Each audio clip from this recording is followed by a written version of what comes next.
সুপ্রিয় দর্শক আসসালামু আলাইকুম, কেমন আছেন আপনারা? নিশ্চয়ই ভালো আছেন। আজকের ভিডিওতে আপনাদের সবাইকে স্বাগত জানাচ্ছি। আজকে আমি আপনাদের সাথে শেয়ার করব নর্মাল ডেলিভারির একটি ভয়ঙ্কর দিক সম্পর্কে। তাহলে চলুন মূল ভিডিওতে যাওয়া যাক।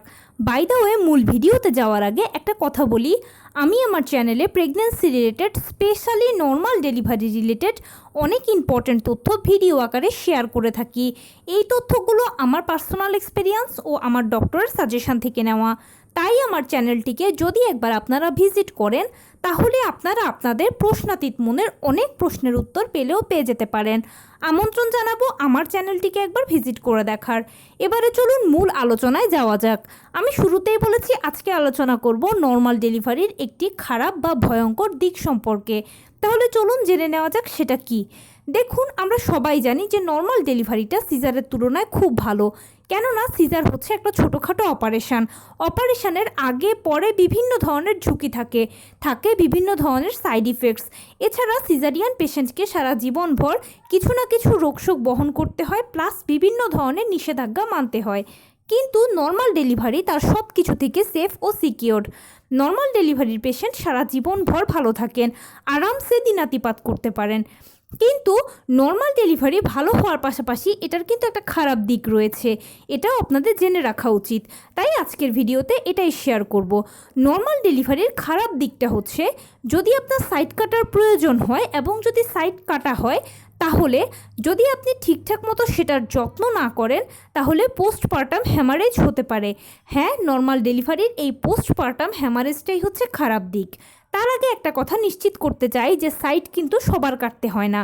আপনার পেলভিসটা যদি ঠিকঠাক মতো প্রসারিত হয়, বাচ্চার মাথাটা হচ্ছে 10 সেন্টিমিটার, আপনার পেলভিস যদি 10 সেন্টিমিটার থেকে একটু বেশি প্রসারিত হয়, তখন কিন্তু আপনার সাইড কাটার কোনো প্রয়োজন নেই, আপনার বাচ্চা অনায়াসে বেরিয়ে চলে আসবে। কিন্তু যদি আপনার পেলভিসটা চাপা থাকে, ঠিকঠাক মতো প্রসারিত না হয়, তখন সেক্ষেত্রে কিন্তু আপনার বাচ্চার মাথাটাকে বের করার জন্য আপনার সাইডটা একটু অল্প করে ছেটে দেওয়া হবে, জাস্ট একটু কেটে দেওয়া হবে। এখন এই সাইডটা যদি কাটা হয় এবং এরপরে যে সেলাইটা দেওয়া হবে, আপনি যদি এটার প্রপারলি যত্ন না করেন, তাহলে পোস্টপার্টাম হ্যামারেজে আপনি পড়তে পারেন। এখন যত্ন করার জন্য আপনাকে কি করতে হবে? খুব বেশি কঠিন কিছু কিন্তু নয়। সেটা হচ্ছে, আপনার যখন সেলাইটা দেবে তখন একটু কষ্ট করে 7-8 দিন বা সর্বোচ্চ 10 দিন একটু চেপে ব্যবহার করবেন। কেননা একটা সেলাই প্রপারলি ঠিক হতে সর্বোচ্চ 10 দিন সময় লাগে। তাই 10 দিন হাঁটা, চলা, ওঠা, বসায় একটু চেপে ব্যবহার করবেন। এমনকি বাচ্চাকে দুধ খাওয়ানোর সময় একটু চেপে বসে তারপরে ব্যবহার করবেন। জাস্ট সর্বোচ্চ 10 দিন একটু কষ্ট করবেন। তার পাশাপাশি হাই কমেটটা ব্যবহার করবেন। যাদের বাসায় হাই কমেট নেই, তারা বাজারে চেয়ার কমেট কিনতে পাওয়া যায়, সেটা অ্যারেঞ্জ করে নেবেন। যদি আপনি এ সময় লো কমেট ব্যবহার করেন, তাহলে কিন্তু আপনার পোস্টপার্টাম হ্যামারেজ হওয়ার চান্সটা বেশি থাকে। কেননা আমরা যখন লো কমেট ব্যবহার করি, তখন দুটো পায়ের মাঝে বড় একটা গ্যাপ থাকে বা একটা ফাঁকা তৈরি হয়। আর যেহেতু চেপে ব্যবহার করতে হবে, এই সময় হাই কমেট ব্যবহার করলেই আপনার পাটা চাপানো থাকবে, আপনার সেলাইয়ের জায়গাটা ভালো যত্ন হবে। সেই সাথে অবশ্যই ঠান্ডা পানি ব্যবহার করবেন, কোনো গরম পানি বা জীবাণুনাশক কিচ্ছু ব্যবহার করবেন না। কেননা ঠান্ডা পানি এখানে থেরাপির কাজ করবে। অবশ্যই লেবু বেশি বেশি খাবেন বা ভিটামিন সি সমৃদ্ধ খাবারগুলো বেশি বেশি করে খাবেন। আমরা জানি লেবু হচ্ছে ভিটামিন সি এর একটা বড় উৎস, প্লাস সহজলভ্য একটা উৎস। সেজন্য প্রতিদিন খাবারের সাথে একটা করে লেবু খাবেন। গ্যাসের ওষুধ তো খাবেনই, কোনো অসুবিধা নেই। লেবু যদি খান বা ভিটামিন সি বেশি বেশি করে খেলে কি হবে, ঘাটা খুব দ্রুত শুকিয়ে যাবে, আপনার কষ্টটা কম হবে। সেই সাথে শরীরকে নরম রাখার জন্য তরকারি, মাছ, শাক, সবজি এগুলো বেশি বেশি করে খাবেন। আপনার শরীরটা নরম থাকবে, মানে টয়লেট করার সময় যেন কোনো মতে চাপ না দিতে হয়, সেদিকে খেয়াল রাখবেন। আর যদি আপনার টয়লেটটা এই সময় শক্ত থাকে, তখন সেক্ষেত্রে ডাক্তারের সাথে পরামর্শ করে নিয়ে ওষুধটা ব্যবহার করবেন বা ঔষধ খাবেন। দেখবেন আপনার শরীরটা নরম থাকবে, ভালো থাকবে, আর চাপের কোনো প্রয়োজন হবে না।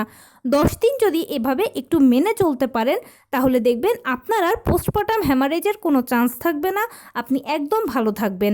আর যদি আপনি যত্ন না করেন, এটাকে কেয়ারফুল না নেন, আপনি যদি ক্যাজুয়ালি ব্যবহার করেন, তাহলে সেলাইটা ফেটে যাওয়ার বা ছিঁড়ে যাওয়ার সম্ভাবনা আছে।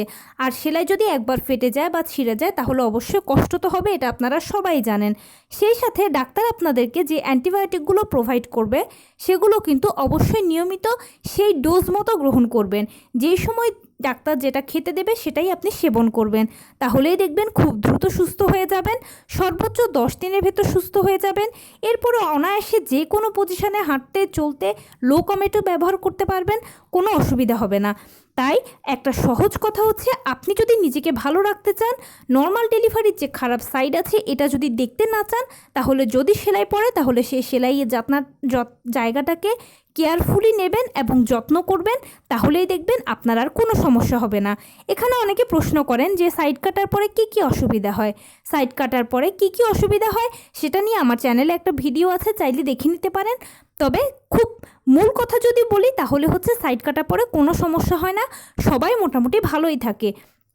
90%-এর বেশি মানুষ বলেন যে হ্যাঁ, সাইড কাটলে কোনো অসুবিধা হয় না, সহবাসেও কোনো সমস্যা হয় না। কিন্তু যদি খুব বেশি সমস্যা হয় তাহলে ডাক্তারের সাথে পরামর্শ করে নেবেন। তখন ডাক্তার বলবে যে কেন, কী কারণে হচ্ছে, সেই মতে ব্যবস্থা দিলে এবং সেটা গ্রহণ করলে আপনি সুস্থ হয়ে যাবেন, ভালো থাকবেন।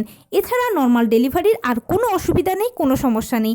তাই খুব বেশি কঠিন পরিস্থিতিতে যদি না পড়েন বা সেরকম কোনো সিচুয়েশান আপনার সামনে যদি না তৈরি হয়, তাহলে প্লিজ আপনারা সি সেকশন বা সিজারে যাবেন না, নর্মাল ডেলিভারিতে স্টে করবেন, নর্মাল ডেলিভারিকে সাপোর্ট করবেন। নর্মাল ডেলিভারিতে আপনি যত ভালো সাপোর্ট করবেন বা স্টে করবেন বা নর্মালে বাচ্চা হলে সারা জীবনভর ভালো থাকবেন। তো এই ছিল আজকের ভিডিও। কেমন লাগলো বলুন? যদি ভালো লেগে থাকে ও হেল্পফুল হয়ে থাকে তাহলে প্লিজ লাইক, কমেন্ট, শেয়ার করতে একদম ভুলবেন না। আর সেই সাথে আমার চ্যানেলটিকে সাবস্ক্রাইব করার বিনীত অনুরোধ রইল। পাশে থাকা বেল আইকনটি ক্লিক করে দেবেন যেন আমি ভিডিও আপলোড করার সাথে সাথে আপনারা নোটিফিকেশান পেয়ে যান। এছাড়া যদি কোনো প্রশ্ন থাকে কমেন্টসে জানাবেন, আমি রিপ্লাই দেব। প্লাস যদি কোনো পরামর্শ থাকে যে কোন বিষয়ের উপরে ভিডিও বানালে আপনারা উপকৃত হবেন সেটাও জানাবেন, আমি আপনাদের পছন্দের সর্বোচ্চ প্রায়োরিটি দেব।